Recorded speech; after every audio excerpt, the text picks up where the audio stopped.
Welcome to class number 26। 6 फ़ायदे जिनकी वजह से अमेज़न ब्रांड रजिस्ट्री बहुत ज़रूरी है और ये 6 फ़ायदे मुझे बहुत ज़्यादा पसंद हैं और मैं इसमें एनर्जी से भी बोल रहा हूँ। उसकी वजह ये है कि इन 6 फ़ायदों की वजह से मैं बहुत बड़े-बड़े अपने ब्रांड के लिए डिसीजंस ले लेता हूँ। अमेज़न के पास प्रोडक्ट्स के साथ-साथ बहुत बड़ा डेटा भी है। कंज्यूमर बिहेवियर का data, how consumer is searching on Amazon and how everything is happening into the search engine. Amazon एक प्रोडक्ट का सर्च इंजन है। अब वो जो जितनी भी प्रोडक्ट्स की डेटाबेस है जिसके अंदर सारा डेटा पड़ा हुआ है, वो डेटा अमेजन एपीआई के थ्रू टूल्स को शेयर करता है। कुछ शेयर करता है, कुछ नहीं देता। Excuse me. अब जब वो डेटा अमेजन के पास खुद मौजूद था तो अमेजन ने बड़े आराम से टूल्स डेवलप किए with in Amazon. Outsider tools को एपीआईज के थ्रू डेटा अभी नहीं दे रहा है अमेजन, ये मेरी इतला है। बड़े बड़े टूल्स को डेटा नहीं मिल रहा, वो अपने ही कलेक्टेड डेटा की बेस के ऊपर फोरकास्टिंग कर रहे हैं। They are just going on their own way. Amazon ने ब्रांड रजिस्टर्ड जो भी ब्रांड्स थे उनको एक्सेस दे दी टू द ब्रांड एनालिटिक्स, जिसे मैं कहता हूँ ABA, अमेजन ब्रांड एनालिटिक्स। उसके अंदर 6 चीज़ें डाल दी, कमाल की चीज़ें हैं और ये कमाल का काम करती हैं। अभी हम इनके बारे में सिर्फ जानेंगे और जब हम आगे इस कोर्स में बढ़ेंगे तो जनाब हम इनको यूज़ भी करेंगे, मैं आपको शो करूँगा। अब जनाब फर्स्ट ऑफ ऑल जो काम ब्रांड रजिस्ट्री में होता है वो होता है brand manage experiments. Manage experiments क्या है? मैनेज एक्सपेरिमेंट्स में आप एक ही लिस्टिंग के एक ही प्रोडक्ट की दो दो लिस्टिंग्स बना लेते हैं, यानी कि एक के अंदर एक टाइटल यूज़ करते हैं, उसी प्रोडक्ट की दूसरा टाइटल भी यूज़ कर लेते हैं। आप डिफरेंट बुलेट पॉइंट्स यूज़ करते हैं और उसी प्रोडक्ट की एक अनदर लिस्टिंग बनाते हैं जिसके अंदर अदर आप बुलेट पॉइंट्स यूज़ करते हैं। अब होता ये है कि इन दोनों को स्प्लिट टेस्टिंग के तौर पर चला लेता है अमेज़न खुद, एक्सपेरिमेंट के तौर पर। वो आपको बताता है कि जी आपकी जो एक नंबर यानी कि जो पहली लिस्टिंग आपने बनाई उसका टाइटल ज़्यादा अच्छा है क्योंकि उसके ऊपर कन्वर्जन्स आ रही हैं। वो आपको कन्वर्जन की परसेंटेज बताता है। तो इस तरह आपके माइंड में जो चीज़ें होती हैं आप एक्सपेरिमेंट मैनेज कर सकते हैं। यानी कि अगर आपसे मैं कहूँ कि आप अपना टाइटल तब्दील कर दें, आप मैनेज एक्सपेरिमेंट अगर आपके पास अवेलेबल नहीं है तो आप जाके अपना टाइटल चेंज कर देंगे, बुलेट पॉइंट्स चेंज कर देंगे। हो सकता है आप ड्रॉप पे जाएं और फिर दोबारा रैंकिंग गेन ही ना कर सकें। ये घर घर की कहानी है या ऐसा हुआ भी है।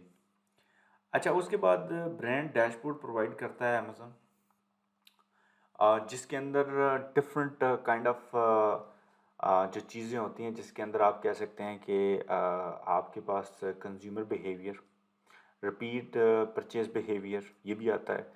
उसके बाद आपके पास डेमोग्राफिक भी आती हैं, ये भी आपको लोकेशन के अलावा सब कुछ प्रोवाइड करता है। वहाँ से आप देख सकते हैं कि एग्जैक्टली मेरा जो बायर है वो कहाँ किस तरह का है, उसकी एज ग्रुप क्या है और वो repeat by purchase buying behaviour क्या है कि अगर मेरी प्रोडक्ट उसने एक दफ़ा बाय किया तो वो वापस आया या नहीं आया। तो ये सारा कुछ आप यहाँ से देखते हैं। उसके बाद आप कस्टमर एंगेजमेंट, यानी कि आप स्पेशली जो आपके कस्टमर्स यूज़ करते हैं आप उनको स्पेशली यहाँ रिप्लाई कर सकते हैं। आप वर्चुअल बंडलिंग यूज़ कर सकते हैं। Love that. लेट्स से कि मैं आपकी प्रोडक्ट में कहता हूँ कि यार ये प्रोडक्ट जो 3 प्रोडक्ट्स आपके अच्छा परफॉर्म कर रही हैं इनका बंडल बना दें। अब आपको उनकी लिस्टिंग क्रिएट करनी पड़ेगी, GS1 कोड चाहिए, एक्सक्यूज मी। उसके बाद आपको लिस्टिंग बनानी है, सारा कंटेंट चाहिए, फिर उसके बाद पिक्चर्स बनानी है। सब कुछ करने के बाद फिर आपको इन्वेंट्री वो बंडल की सेंड करनी है ऑन अमेजन FBA। अल्टीमेटली उसके अच्छे रिजल्ट्स नहीं आते और ये आपने 4 महीने इस काम में लगा दिए। तो इसका आसान हल है कि वर्चुअल बंडल क्रिएट कर दें जिसमें कुछ भी नहीं जाता। आपका एक वर्चुअल बंडलिंग क्रिएट हो जाती है, आपकी लिस्टिंग के नीचे आना शुरू हो जाती है। अमेजन कहता है कि आप अगर ये बाय कर रहे हैं तो अगर इसको इसके साथ ट्राई करो तो मैं इतने % आप दे देते हैं। तो आप जब वो बाय करता है तो अमेजन उसको वो दोनों आइटम सेंड कर देता है फ्रॉम अमेजन वेयर हाउस। अगर वर्चुअल बंडलिंग आपकी अच्छा काम करना शुरू कर देती है तो आप वो बंडल बना के मार्केट में ले जाएं, अमेजन पे बेचें। उसके बाद Amazon referral bonus which is very good. It's ये एट्रीब्यूशन कंपेन्स भी हैं, यानी कि आप कंपेन्स रन करें ऑन फेसबुक, इंस्टाग्राम और रेफरल बोनस के तौर पर आप उनको लिंक दें और लिंक से जितने भी क्लाइंटल आएगा उसका 10% आपको, जो भी बाय करेगा उसका 10% आपको रिटर्न में मिलेगा। ये हम फर्दर आगे कोर्स में जाके इसको शो भी करेंगे। तो ये 6 फ़ायदे जो हैं वो बड़े इंपॉर्टेंट हैं, जिसके लिए आपको ब्रांड रजिस्ट्री करनी चाहिए। ठीक है।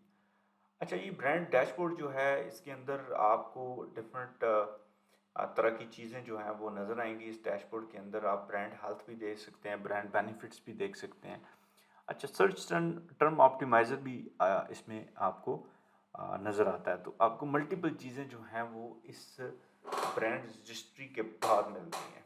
तो ये बड़ी इंपॉर्टेंट चीज़ है, आपको समझना चाहिए कि आपके ब्रांड को खाली प्रोटेक्शन नहीं मिल रही, आपके ब्रांड को उसके अलावा अमेज़न बहुत ज़्यादा डेटा भी प्रोवाइड करेगा जब आप इसको रजिस्टर कर लेंगे।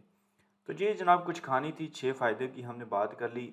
अच्छा, अब मैं इसको परफॉर्म भी कर सकता था, मैं नहीं अमेज़न के पे गया, मैंने नहीं परफॉर्म किया कि हम इसको फ्यूचर में इस कोर्स में आगे चल के तो हमारी क्लासेस आएंगी जहां हम प्रोडक्ट लॉन्च और ये सब कुछ करेंगे, उसकी ऑप्टिमाइजेशन, इस सब में इसको हम यूज़ करके मैं आपको दिखाऊंगा।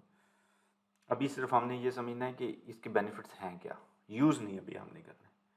क्लास नंबर 27 में कुछ और फ़ायदे जो आपको मिलते हैं, प्रोटेक्ट कैसे करता है आपके ब्रांड को और प्रोटेक्शन कैसे प्रोवाइड करता है, और आप कैसे ट्रांसपेरेंसी प्रोग्राम के लिए इनरोल कर सकते हैं और ट्रांसपेरेंसी प्रोग्राम होता क्या है, क्लास नंबर 27 में कवर करेंगे।